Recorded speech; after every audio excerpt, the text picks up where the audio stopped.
And then I want you to air draw the vase itself. Okay, stand up.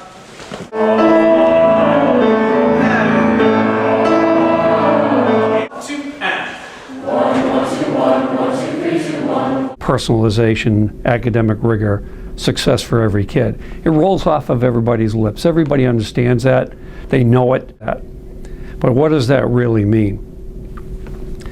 Well, at the heart of it is ensuring that every kid gets the same measure in terms of what we have to offer for education, and that we modify our instruction and instructional practices in such a way that we try to ensure that their learning is every bit as precious as the kid who gets it easily. Most about a standards-based classroom is that it forces me as a teacher to go from this is what I teach and this is my focus to this is what my students are learning, and that becomes my focus. When you're in a standards-based classroom, you're about what exactly is it that we're going after. Not just here's a mass of information or here's a really cool activity. It's always about what is it that we're here to learn? What are the skills? What are the standards? What are the pieces that we're trying to assimilate? And when that really is student-centered, you're always bouncing that off the students and getting feedback from them directly and indirectly, and then that impacts teaching. Certainly impacts curriculum. It impacts the relationship between a teacher and a student. The simple concept of standards-based assessment, a standards-based classroom, changes the entire dynamic, educationally and personally, the interpersonal relationship with the teacher and students, as well as academically what's going on in the classroom. Standards, if it's student-centered standards, they differentiate themselves. You can't stop them from doing that. It's really difficult. So this year, what we've started, and this partially comes from the initiative and the idea of making the standards the important thing, is we've kind of, instead of unpacking everything into smaller, more intricate pieces, we pack them together. And this is a work in progress. If you were to go into one of our art classes, you could see students working on their own learning progression. I happen to have a sample right here for a recent project that Brian was doing on Chinese architecture. And he did some unique things there, really developing engagement for students by giving these taglines of developing architect, seasoned architect, and career architect.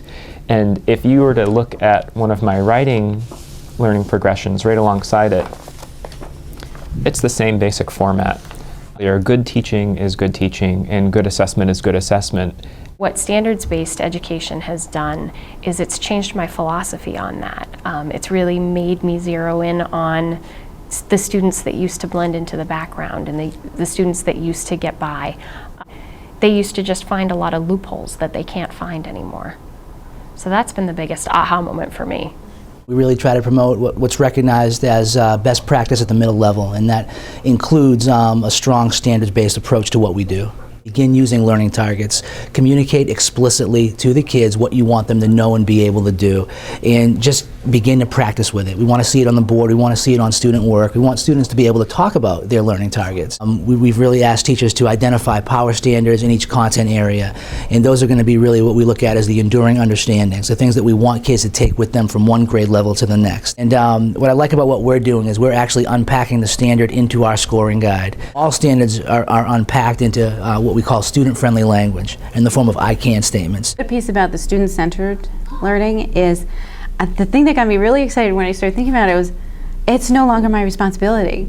Once the kids know what's going on in here and what the point of their being here is, mostly through the I Can board, then they become responsible as much as I am for their learning in this space. I feel I'm fortunate to be in the district I'm in, where we are encouraged to really analyze the standards, see what they really mean, unpack them, if you will, with our students and ourselves, and that using that as just a skeleton. I don't find it something too rigid that it's it doesn't work for me, I can adapt it. Things are open-ended enough. I find the standards continue to be a good guideline. It helps us explain what our curriculum is, the value of the arts to other people. It's a good advocacy piece. Things change over time and things will continue to change. I haven't gotten married to any of these standards because I know they will change. I've done some analysis in my work with the Maine Arts Assessment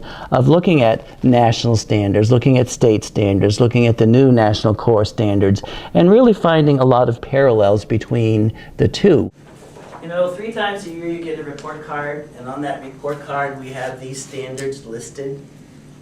I want you to think about, as I read through these, which areas we're going to be focusing on today. Standard-based curriculum, I think it really helps because the students have a very clear sense of what is expected. It's not mysterious. It's not, oh, I have to be such an amazing artist. They're just checking off the boxes and making sure they're doing each task. And they can do it every time. You know, the confidence to move forward and feel like they can accomplish things. City of Biddeford has adopted a music curriculum. It's K through 12. All the music teachers either helped create it or we voted on it. We all had a piece of it somehow. That document has a number, it's all standards based. The standards line up with the national standards and also the Maine learning results. So when I'm deciding, I make all my plans in the summer, and when I'm deciding what am I going to teach my students, I look to those standards. The other elementary teachers and we have had a lot of discussion on, you know, we felt like certain standards were a little more important than others, so we created our own set of power standards. These are standards that we usually hit in every music class if possible. So today I'm going to break out a new standard with you, and the first thing I want to do is get your idea of what you think of when I bring out and I show you that bag. Yum! Some of the things we need to think about when we're doing design. I really think one of the biggest changes is the way that I am dialoguing with the students about the processes that we are using with unwrapping standards and using Bloom's technology and using the vocabulary that goes with standards-based education and student-centered. That vocabulary, terminology, I think it is changing the way that the students are really thinking about art experiences, how they come up with what they come up with. I really feel it is changing their mindset a bit. The arts, to me, are really ahead of the pack in many ways, because in the arts, performance-based assessment has always been the case. We know that when students create a piece of artwork, it's not finished until it's really finished, and students are encouraged to keep working at it until they've reached a level of acceptance of that work. Likewise, in drama or music or dance, the idea of being able to demonstrate your learning has always been at the heart of those disciplines. So those other disciplines like math and social studies and science need to take a lesson from the arts. It feels a lot more relaxed for me because I know that I can learn at the pace that I need to. I can recognize the artwork of Pete Mondrian. Yes. Look around the room. Do you see a piece of artwork by Pete Mondrian anywhere? Point to it. There are a few different ways I assess students. I do use their final piece of artwork as kind of like a checklist of, well, did they use red and blue to make purple? You know, so that would be a really simple assessment. You can see that we've met all the goals that we learned about on the iCan board. This year with the iPads, we have been doing all of our assessments via Google, and Google Drive has been our vehicle for submitting any recordings of singing or anything like that.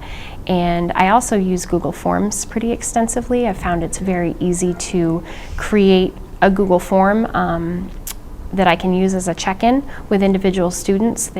When I give them their scores in PowerSchool, if they receive a 1 or a 2, they also receive a comment from me as to why they got a 1 or a 2, and then also a helpful hint as to what to work on. When I do grades in PowerSchool with standards-based, what I do is I actually, instead of grades or quizzes or tests, I actually put the standards.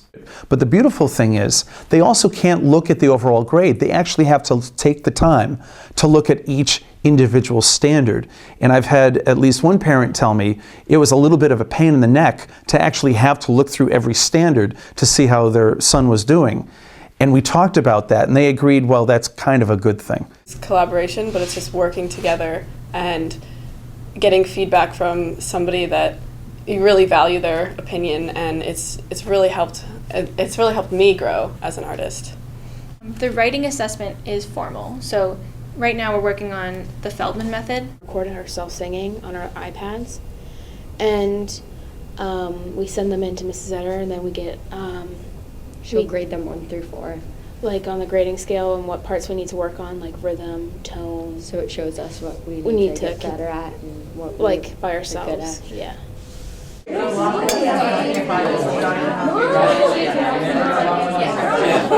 We recorded ourselves singing For Good and Circle of Life, and then everybody rated your group on a scale of 1 to 4 on how you did in tone, diction, notes, and rhythms for those 2 songs. So based on your averages, after you submitted that 1 through 4, those are the averages that we came up with as a class. What needs the most work? Specifically, what in Circle of Life? Tone. Yeah, couldn't agree with you more. How many times as a teacher have I remembered something after class and said, oh, I should have. So with Google Plus, we've got a community of learners that are right there. You can put that up, post it, and all of a sudden now they've got the information. It's not relevant which standards you're working on initially to change that mindset. You've got to embrace the concept. You've got to get your fingernails into the dirt and start digging around with it and get acclimated with what does that mean? What does it look like? What does it feel like? How does it change me as a teacher? Does it change me as a teacher?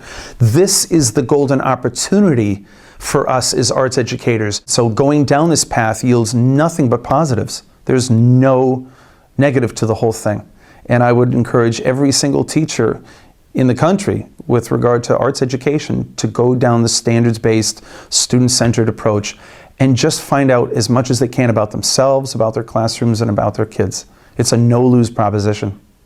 You guys know these notes, you know their rhythm. Tone is specifically what we're looking for here. 1, 2, ready, go.